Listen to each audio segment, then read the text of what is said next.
Well, hello, everybody, and we're on to our next episode of the Confidence Conversations podcast. And I say this about all guests, but I'm really excited today because I've got the one and only Melissa Hague here. Welcome, Melissa. Thank you for saying yes. My pleasure. Thank you for inviting me. It's good to be here. Yeah, you were on the list without a doubt. Before we go into anything, because today we're going to be talking about courage. And there'll probably be quite a few Brené Brown references, I'm imagining. And there'll be a lot of that, which we love. We are going to try and not to talk forever, because that could absolutely also happen. We might need to leave our listeners, viewers, wanting more. But before we go on, tell everybody, I say this in true blind date style, who you are, where you're from, what you do. Okay, brilliant. Well, my name is Melissa. I am 47 years old and married, but, open to offers. So my name's Melissa. I'm based in Dorset on the south coast of England. And I am a leadership coach and facilitator. And a big part of my work is helping leaders and coaches to develop their courage building skills so that they can be brave with their lives, their work, and so on. So I do that through programs, through one-to-one coaching. That's what a lot of the work I do is all about, courage building. Yeah, and I cannot recommend the work that you do highly enough, because I think we first met on a EMCC coaching networking event where you did a taster session for the Dare to Lead, the Brené Brown Dare to Lead. And I was like, oh, this sounds right on my street. It's all about courage and vulnerability, and oh, this is exciting. And then last year, which was 2023, I joined you for the Dare to Lead for Coaches program, which I can safely say has been quite transformational for me. And I don't use that word lightly, because it's not really a word that's in my vocabulary. But courage has always been one of my values. And I wanted to be braver. I think I came into the Dare to Lead wanting to be a bit braver with my clients, but had no idea that how much it would change me as well, and how much I would use the things that we learn and the things that we talked about. And also how the link with courage and confidence was a massive thing for me. So that is kind of where we're at, I suppose. Yeah, absolutely. And I think one of the things that I always say about my programs, people invariably come kind of with their work lens, whether they're a coach or a leader. But ultimately, the program is self-development, right? And it's really about developing you as a human. And so therefore it impacts on all aspects of your life, really, and all of your relationships, both personal and professional. So that happens a lot when people come on the program. I think it isn't always what they expect, in a good way, right? It's perhaps deeper. It goes deeper than they expect when they sign up, for sure. Oh yeah, and I would definitely say that. And I would also say that I'm now the most, and there's still work to do, don't get me wrong, I'm still on this courage road, because there's so many things that get you to lean into your courage and your vulnerability as well. But I mean, I don't think I envisaged where it would lead me, and I think now I'm much more authentically confident, courageous Gail maybe than I've ever been, through the work that we've done as well. And then of course there was the fabulous gathering as well, which I was like, yes, I want to be there. And I think on the day that gathering arrived, where we went to that beautiful venue in Dorset, I think you got the sense that I was not going to be able to contain myself and arrive at 5 o'clock, because I was so excited I couldn't concentrate on anything else. And I did. I think I arrived at 5 to 5. I was quite proud of myself. Brilliant. Yes, absolutely. And that in itself, right, coming to that gathering was an act of courage on your part, right? Meeting with new people, fellow coaches, all of that stuff, new surroundings, new environment, meeting in person. I think it was the first time we'd met in person, because we virtual work. So yeah, lots of ordinary everyday courage, right, wrapped up in just coming to that event. Yeah, and this is the thing as well about courage, isn't it, for me? It's this everyday courage, these things that you do every day, but that you don't dress up as courage, but that are courageous. So yeah, you're right. I mean, I think I said when I got there, we've been up and down that road so many times on the way up to Cornwall on holiday. I'd never driven on that road. I mean, how ridiculous is that? So suddenly I'm driving down this road that's really familiar, but I have no idea where it is. And yeah, you're right. I'd never done anything like that before. So it was, but it was amazing. It was, anyway, enough about that, but because it was amazing and we could talk just about that and everybody would be totally like, either really excited or really like, what are you on about, Gail? What are you on about? So let's start where we always do. I want to know, first of all, before we get into the courage piece in more detail, what does confidence mean to you? So I think that's a super interesting question because we've talked about this before, right? The link between courage and confidence. And so when I think about what confidence is, I can't help but tie it to courage, really. And I think that confidence for me comes from knowing that we can do stuff, we can try, we can experiment. And even if things don't go as we hope they will, we will be able to get back up and go again, right? Yeah. Because I think quite often what stops us from being confident is the fear that if it goes wrong, it'll be the end of us in some way, right? So I think it's almost like a chain reaction, right? Courage is the thing that we have to embrace and lean into, and in doing that act of courage comes the confidence to know that we can do that again and again, and over time it becomes less about courage because we have the confidence that we need, right? But I think really importantly, confidence or feeling confident for me isn't about knowing that everything's going to be all right. Confidence is about knowing that even if everything isn't all right, we know that we can get back up, we can recover, we can go again, right? Yeah, I love that. And I crazily, it wasn't until we did the Dare to Lead work that I really made this link between courage and confidence. I mean, the two were there and they coexisted side by side for me. In one of my values was courage, and I talk a lot about confidence. I mean, the Confidence Conversations podcast, right? But actually, I genuinely don't. And Brené Brown says, doesn't she, that you can't get to which way round is that? I'm going to get it wrong, and then I'm going to feel really bad. You can't get to vulnerability without courage, or courage without vulnerability, whichever way around that is. But I think you can't get to confidence without courage. Because like you quite rightly say, you have to have that courage to go off and do something in the first place. Hence the big pants, and I'm hoping you've got your brave pants pasted behind you too. Yeah. But you need that element of courage to go off and do that thing in the first place that you've been putting off, or that you're fearing, or that went wrong last time that you don't want to do again. And I don't think I'd quite made that link until we did the Dare to Lead work.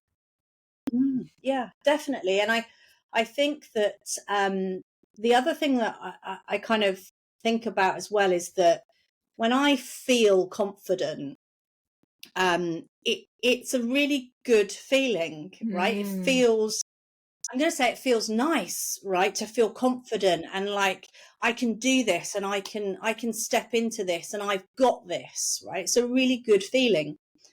In contrast, because in order to be courageous, we have to be able to lean into vulnerability, right? There is no courage without vulnerability.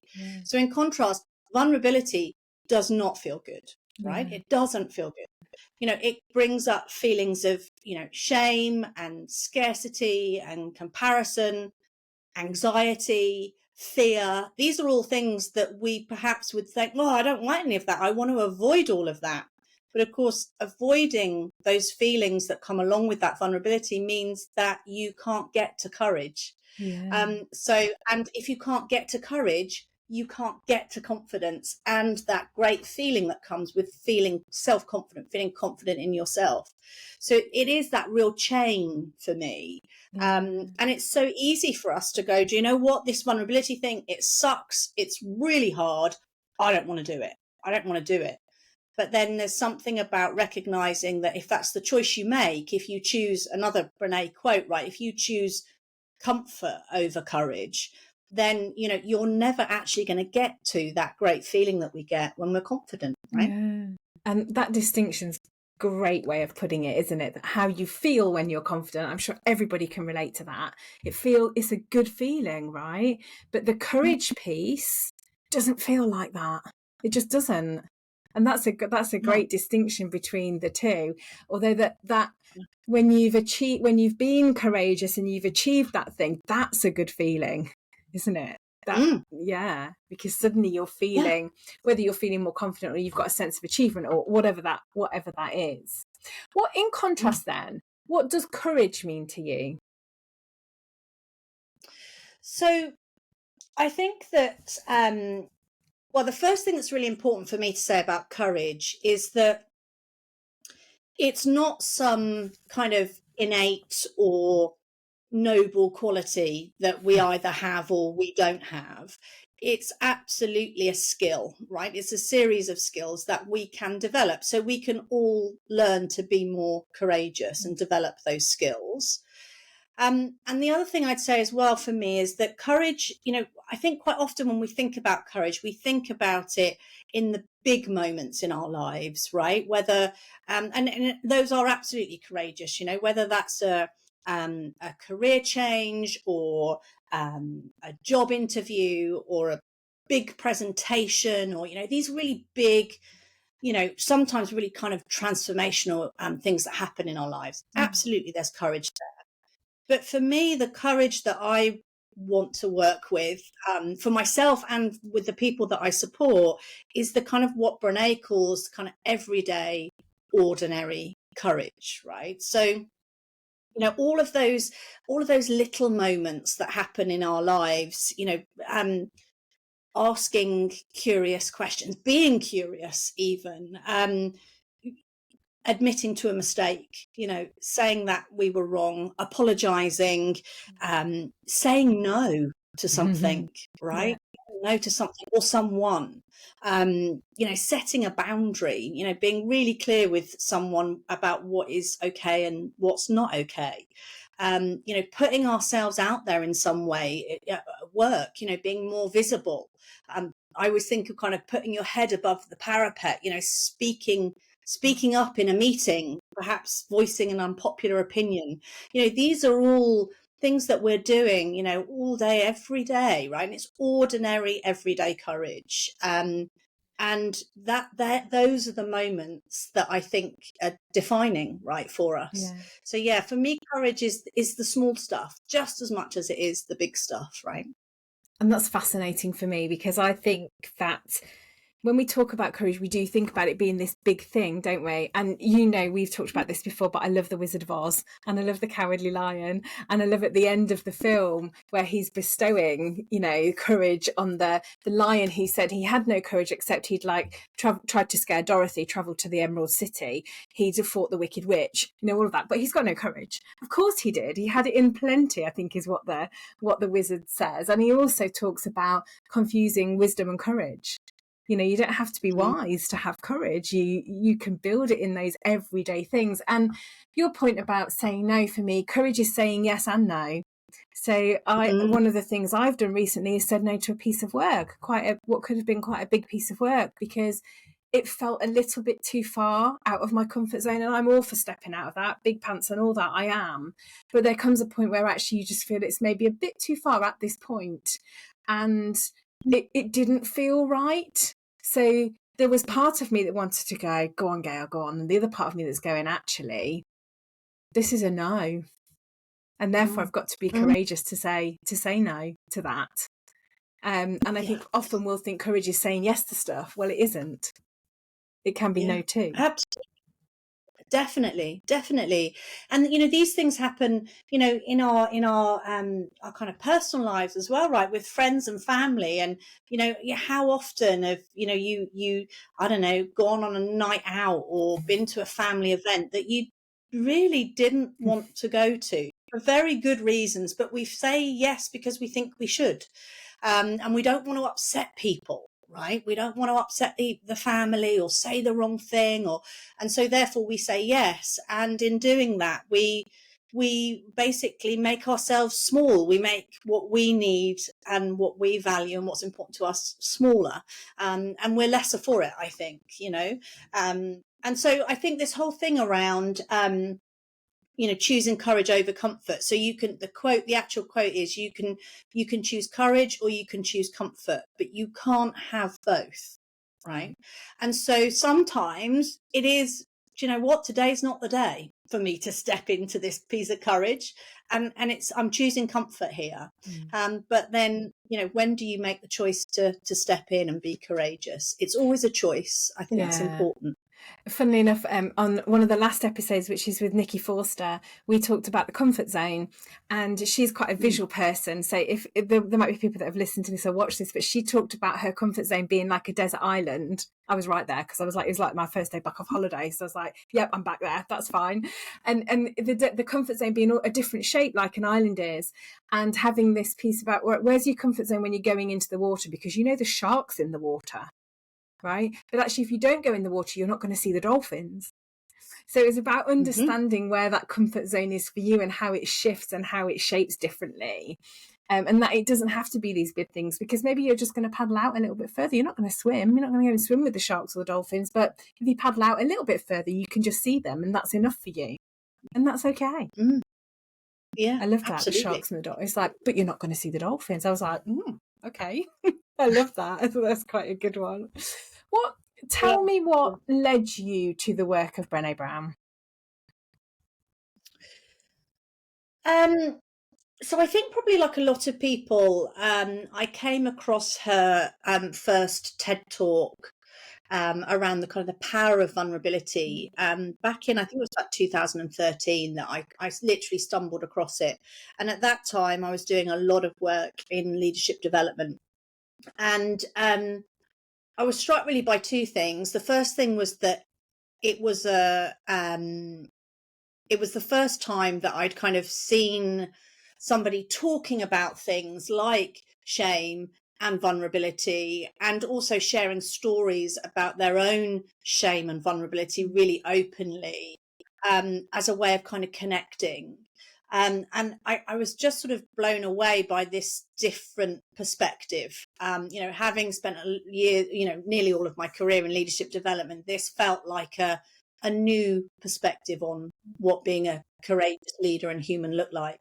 And I think also there was a piece for me when she came out with Dare to Lead, when she published the Dare to Lead book. There was this kind of, hang on, this isn't just personal development. This is also cultural development within organizations. This is about changing the way that we look at leadership within organizations. And I was curious enough to think, well, this might be the thing that's missing from what I understand about leadership. And so I think in November 2019, I had the opportunity to go and train with her to be a Dare to Lead facilitator. And it was kind of, I have to say, I debated for a while because it was quite an investment of time and money. But as alongside wanting to do the learning, it was also wanting to learn from her.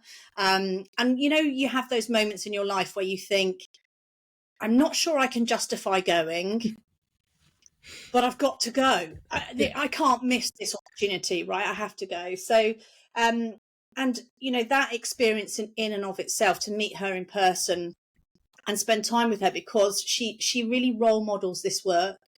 And that really impressed me. As a facilitator myself, we're often developing people and maybe teaching them things that we don't necessarily believe ourselves, and that's always icky and uncomfortable.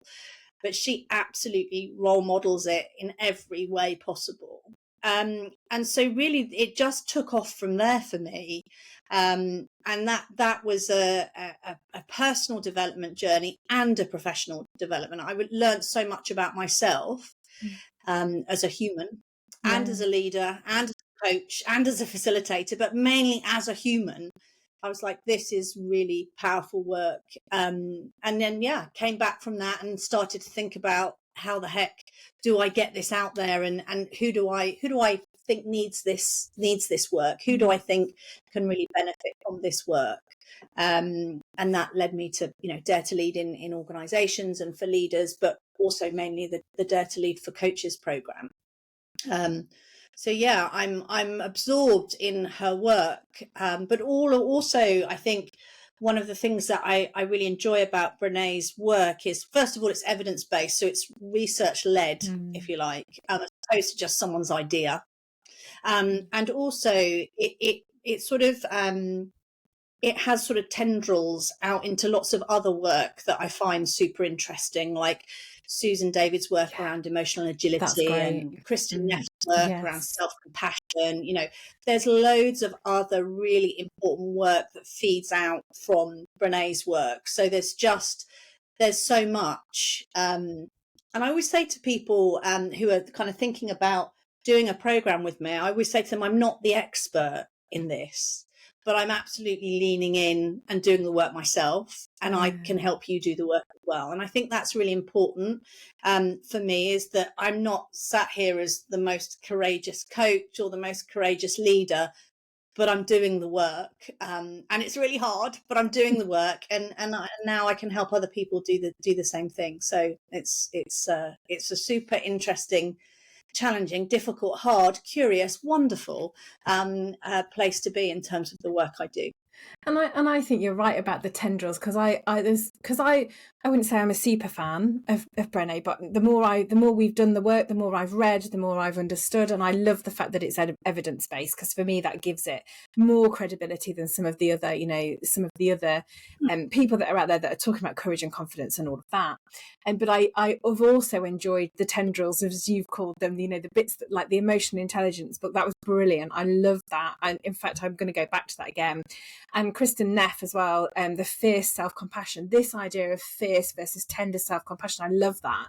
And disappointingly or not, I bought the book to read on holiday, put it on my Kindle because I couldn't get hold of the book, got to holiday, Kindle didn't work. And you can't read it on a phone, can you? So I've actually found the book. So I do have that book now to read, because I do think that this, when we talk about self-compassion, actually I was talking to somebody yesterday who referenced that it's something she's doing, and it's quite American, but of course they call it loving yourself. She's like, I just find that really icky. So then of course when I said about self-compassion, she's like, oh yeah, that sounds better. I more like the sound of that, because it doesn't feel, and then this fierce self-compassion actually to me sounds quite courageous. 100%. 100%. Yeah, totally. And interestingly, when Kristin Neff talks about these two things, she talks about them as being the yin and the yang, the tender and the fierce self-compassion, right? You have to have both, and in balance, right? And I think most of us are quite familiar in self-compassion, of this idea of being kind to ourselves or loving ourselves, right? And you're right. I think a lot of people are like, ooh, that's a bit weird, or actually I'm really uncomfortable with that, because I'm used to being kind to others or loving others, not putting that to myself, right? And it feels a bit self-indulgent or selfish even, right? But it is about self-kindness, but there are other elements to it, this idea of mindfulness and curiosity around our emotions, and common humanity, and we are all imperfect human beings. None of us are alone when we fall, right? Everyone falls sometimes. And then the whole fierce piece around kind of protecting ourselves, standing up for ourselves and what we need, providing for ourselves and our needs, and also motivating ourselves towards change and growth and moving forwards, right? So it's I think self-compassion is again, not easy, but it's more complex, I think, than a lot of people realise. A lot of people think it's just about loving yourself, which yes, is a bit of it, but so much more to it, right? And candles and bubble baths. I think is the thing that Yeah, that it's all pink and absolutely. fluffy, Yeah. that kind of thing. I know I sent you some questions before, and this isn't on there, but it's something that's come to mind, as we coaches do. I'd love to know what parts of the work that you have done that came out of the Brené Brown work or research that has resonated with you the most. Oh, crikey. There's so much, right? So Yeah. so I'm thinking, right, okay, now hang on, let me just be careful now that I don't go off on a long ramble. So I think there are probably, I think it might be helpful just to talk for me to sort of share a little bit of from each of the skill sets, maybe around, the bits that have really, and that I use, right, in my life and in my work. And I think one of the things that we've talked about many times is what we use, the metaphor of the arena, right? And the arena is just because not everyone who's listening will be familiar with Brené's work, of course. So the arena is just a metaphor for a moment or experience where you share something of yourself, and it might be an idea, a feeling, an opinion, an experience, but you share something of yourself with no control over the outcome or what people will think. And so whenever we step into our courage, we're stepping into that arena moment, right? And so for me, the idea of understanding and being curious about what's happening in that arena, all of the things that come up, the inner critic, the voices, the messages that we hear in our heads when we choose to be courageous, all of the things around who are we trying to impress, our perfectionism, our need to look good or at least not look bad, all of those things that are happening, the people who are critical of us when we step into our courage, but also this idea of what we need in order to support ourselves. Who do we need in our arenas with us, right? Who is in our support section, and how do we practice that self-compassion? So the arena metaphor is really powerful for me, and it really helps me to prepare for those moments of courage, those ordinary everyday moments of courage, right? So it's a really practical way of really stepping into your courage. And I think probably the other key bits for me are around, there's this thing we do as humans, right? We make up stories. We tell ourselves stories, right? And so I can see you're chuckling away there, Gail. So, we make up stories. In the absence of data and information, we fill the gaps with story. And the more stories we tell, the more often we tell them, the more they become our truth, right?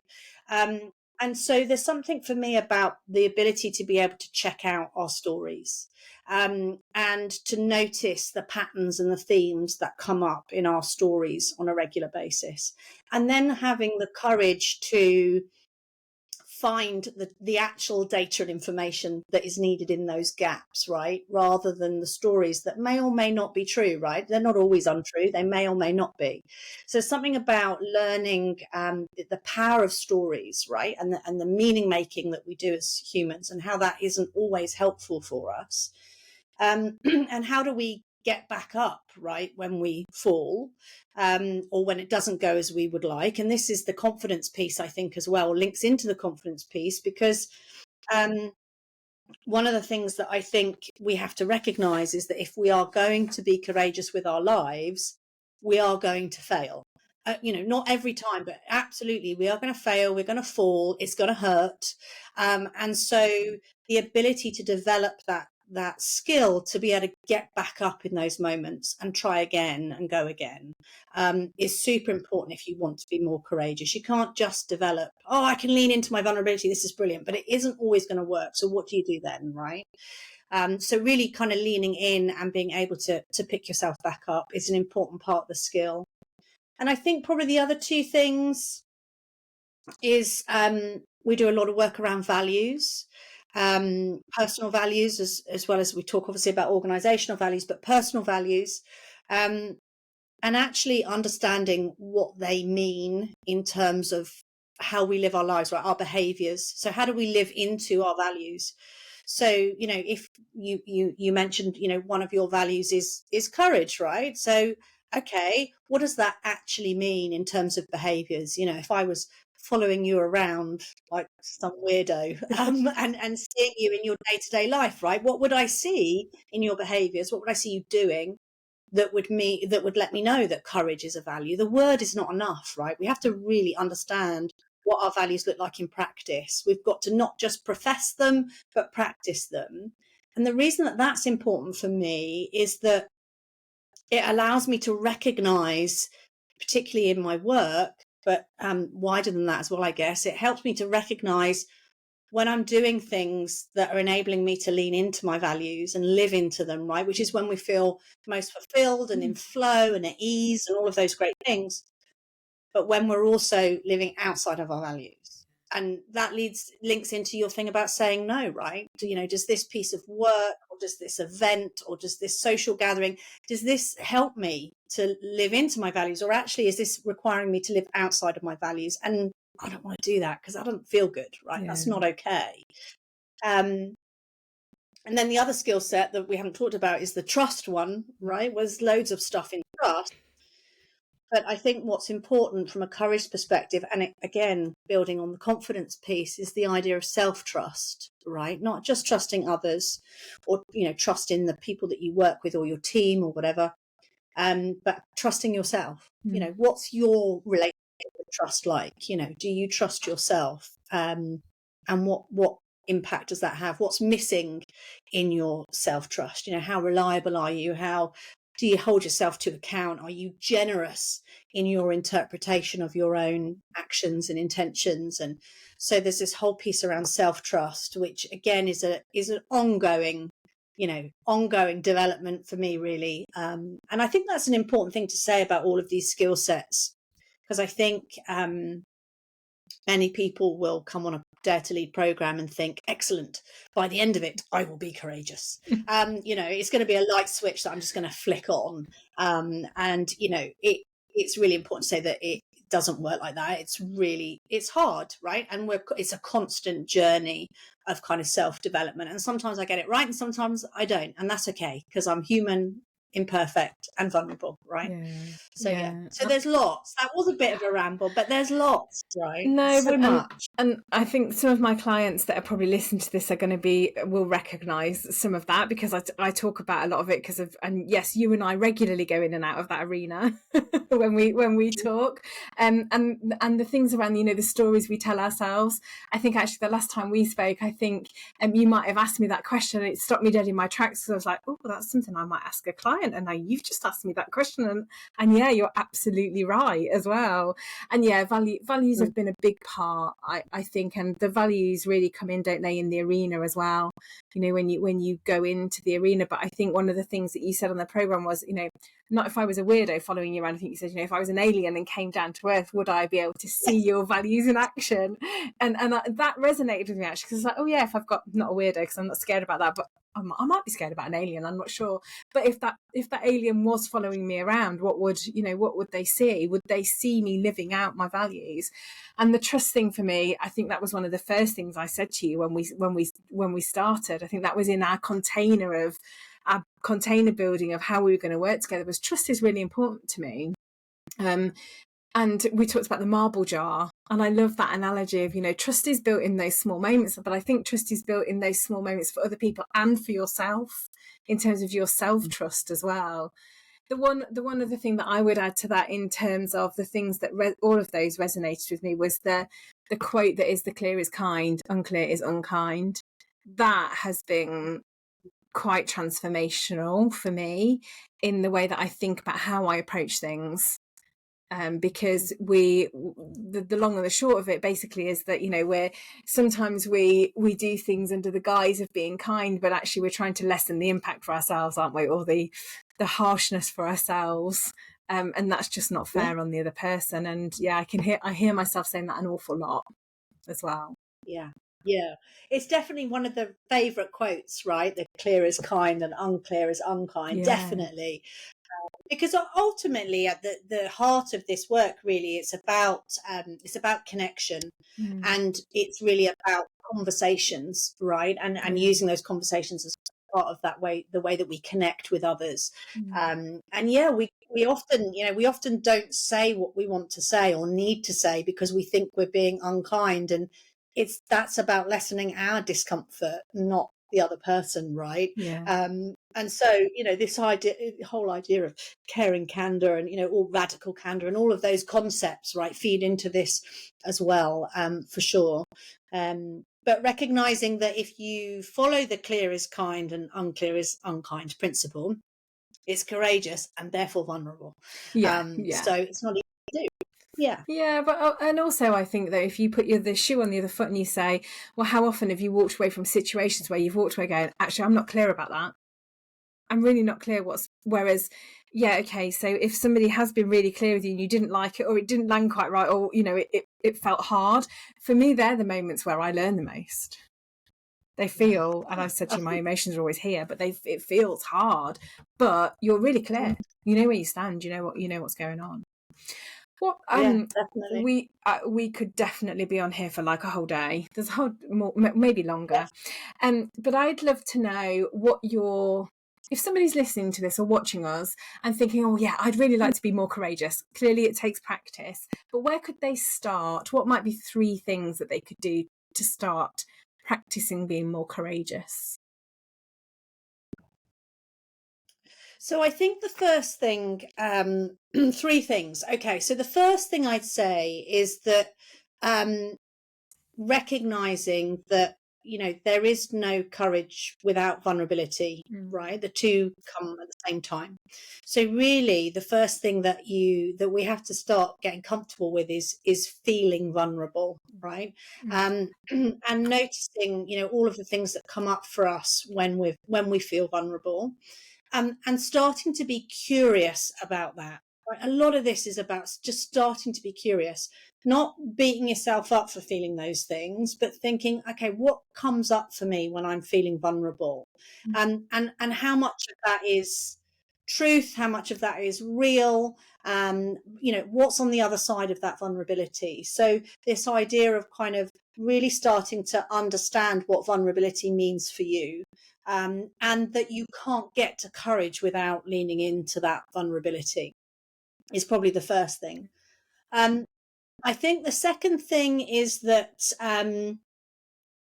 in saying that courage is, found in the kind of everyday, ordinary courage, I think very importantly is start small, right? Don't kind of think that your very first act of courage needs to be something huge. Start small. And I think the probably the third thing I'd say then is that, and it links to the self-compassion bit, is that in doing that, right, in doing all of those things, leaning into the vulnerability, starting small, having a go, being prepared to maybe fail or not get it quite right. The third thing is be really kind to yourself, right? Because you are human, you are imperfect, and you are vulnerable, right? And so, don't beat yourself up about not being courageous enough, or, choosing comfort this time rather than courage. But, be curious about what's those patterns and themes and trends that, are leading to those moments of choosing one thing or the other. But yeah, be kind to yourself because it's really hard. Yeah, really hard. It's really hard. Right? I just want to pick up. And so in that, sorry, no, go on. I was going to say, so in relation to that, right? Find your support, find your tribe, find your person. It might just be one person, but who's got you, right? Because that's the person who can really kind of, or people who can support you. Super important. Yeah, and I did a talk a few weeks ago at one of the business expos, and I talked about the Square Squad. Who's in your Square Squad of people that are really going to sort you out? Are really there to support you. I just wanted to come back to the vulnerability piece, because if somebody is unsure about what vulnerability means, so I'm thinking about, we'll quite often see posts, right, where people will go, right, I'm going to be really vulnerable now, or somebody might stand up and go, I'm going to be really that isn't my definition of vulnerability. So if somebody really wants to go and understand what vulnerability is, where might they be able to find that?